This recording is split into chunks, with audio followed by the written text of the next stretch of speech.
Hello everybody, this is 8-Bit Flashback and I just got my latest build done. This is the Sega Saturn Xu4 Classic Edition.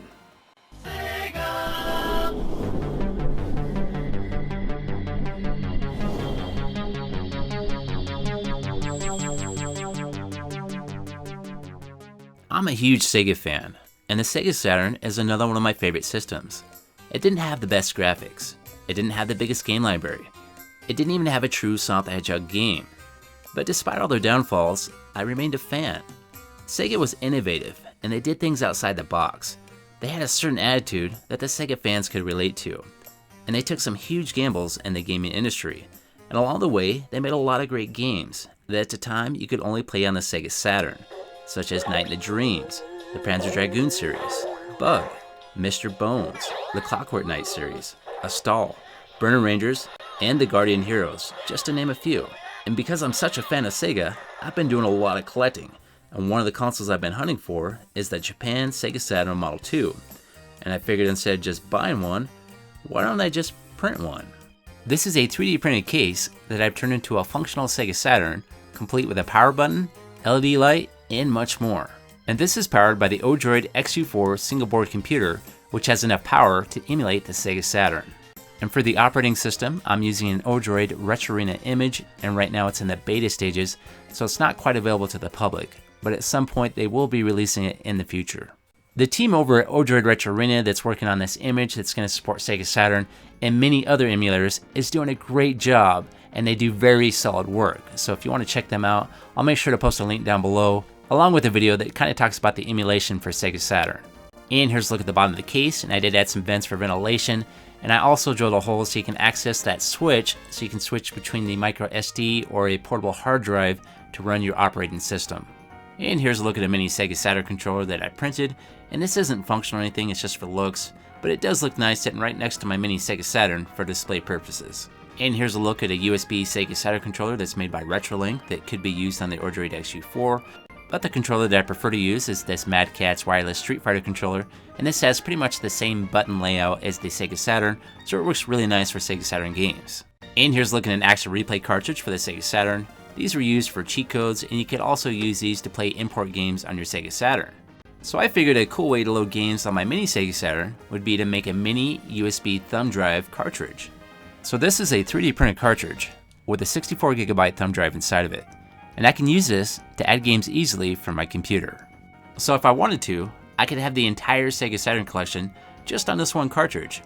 Or I could have multiple cartridges and separate the games however I choose.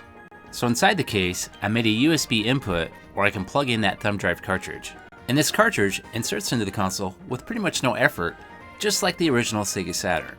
This mini Sega Saturn is about half scale of the original Sega Saturn, and it measures about 5 inches wide by 4 inches deep. Let's go ahead and take a look at what's inside the case, and the case is designed to kind of snap together or press together. So inside the case I have a functional power button, and that's a momentary switch that's hooked right to the GPIO pins. And here's a look at the power button, and that's going to rest on top of that momentary switch and then go through a hole that's on the top part of the case.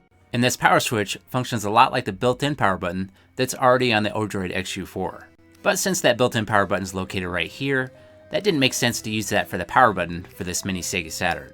I also installed a green LED light that's on the top part of the case that plugs into those GPIO pins. And here's a look at the USB port I installed for the top part of the case, and that plugs into the front USB port on the Odroid Xu4 board. And this is actually a USB adapter. It goes from standard USB input to micro USB, so I could save room inside the case. And because it was such a tight fit, I did have to remove all that sheathing around that USB port because it just barely fit. And here's a look at that case pressing together. And I might change it in the future, I might make it to where it actually screws together, but it's actually really handy because I'm in and out of the case so much, it makes it handy not having to unscrew it every single time. And here's a look at what it pretty much looks like right when you take it out of the 3D printer. And to start with, it's got a pretty rough finish, and it takes quite a bit of work to get it to its finished state. There's a little bit of cutting involved, a lot of sanding, a couple coats of filler primer, paint, clear coat, decals, some wiring, and more.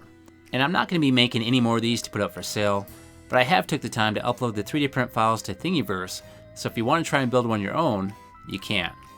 And if there's enough interest, I'll try and do a build video to show you how I made mine from start to finish. And keep in mind these 3D print files are in the prototype stages, so there's probably going to be some ongoing changes. Here it is next to the official Nintendo Classic Edition, and as you can see, it's very similar in size. And here it is next to my Sega Genesis Classic Edition and my Dreamcast Classic Edition. And here in the near future, I'm probably going to make a new version of the Dreamcast, one that's designed for the Odroid Xu4, because it plays Dreamcast games a lot better. Here's a look at my green LED power light from my mini Sega Saturn, and this works just like it should. When I power on the console, that light's on, and when I power it off, it goes off. Here's a look at a custom theme for the Sega Saturn, and what this was originally was the SNES Ruggage theme, and he did a very awesome job with this theme, and what I like about his theme so much is it's so customizable. And what I've done is I've completely modified his theme to work for the Sega Saturn, along with Sega Saturn artwork on the top and bottom of the screen, and custom folders designed just for the Sega Saturn. And even the background music is all from Sega Saturn games. And again, for the image I'm using, this is an Odroid Retro Arena image that's in the beta stages, and this is capable of playing a bunch of different emulators, but for this video, I'm just concentrating on Sega Saturn. And something else I'd like to mention is when you're 3D printing stuff, you're going to be dealing with some imperfections. Even with mine, as much work as I put into mine with sanding, painting, and decals, I still have a lot of small imperfections, and that's just the way it goes when you're 3D printing. So who out there remembers the game Sonic X-treme?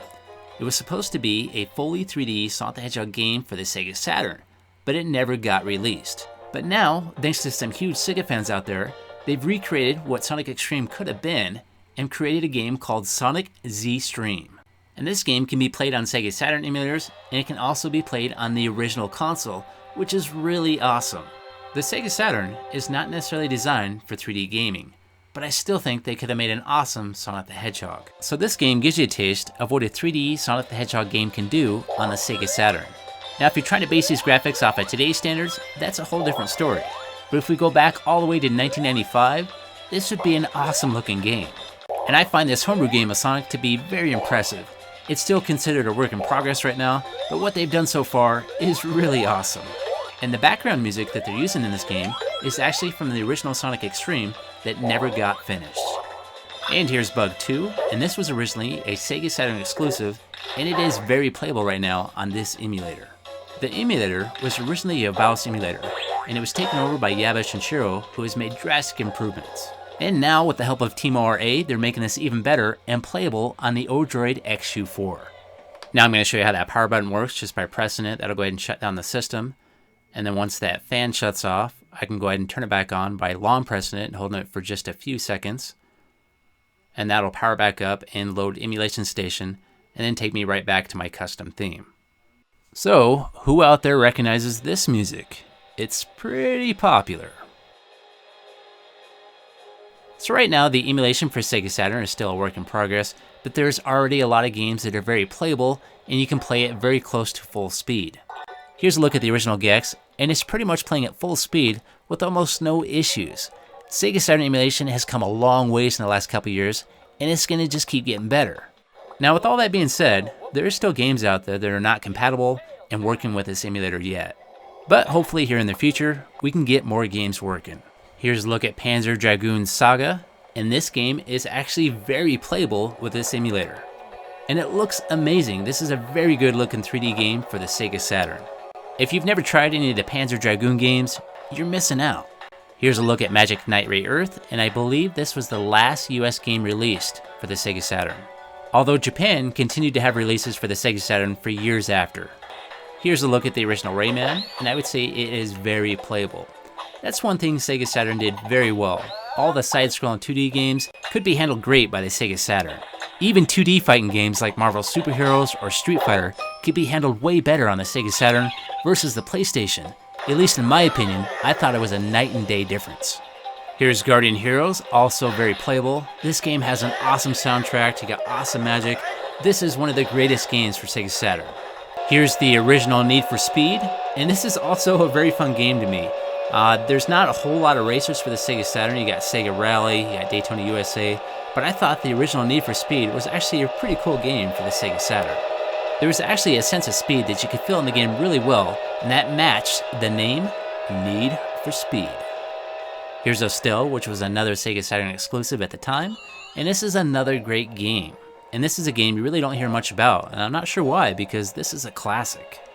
Alright everyone, it's time for me to go. I hope you liked that video, and if you did, please click that like button. If you want to hear more from me, please subscribe.